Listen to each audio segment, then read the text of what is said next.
kufanya kazi ya kufungua ofisi ya chama chetu.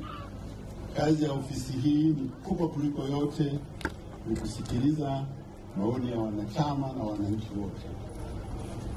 Chama chetu ni daraja kati ya serikali na umma. Hiyo kazi yetu.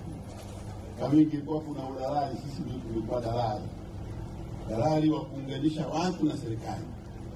Serikali ikifanya vizuri, tunaenda kwa kuielezea, tunasema serikali imefanya vizuri.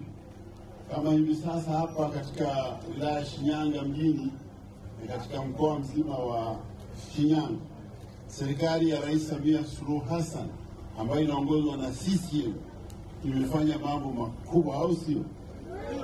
Ninyi hapa mlikuwa mna hospitali, imejengwa hospitali ya kisasa kabisa huko Mawaza. Sasa hakuna rufani kwenda Ugando imesogea Shinyanga. Alafu amejenga vituo vya afya, amejenga madarasa mengi ambayo yalikuwa yanajengwa kwa michango, lakini Mama Samia serikali ametoa pesa zimejenga.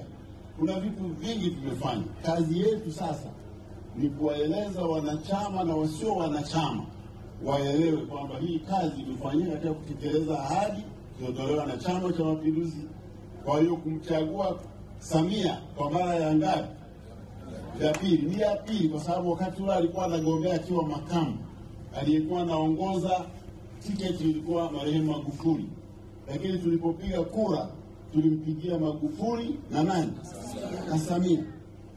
Na katiba inasema yule anayeongoza tiketi akiondoka, yule mfuasi wake anapata, lakini anapata yeye alichaguliwa.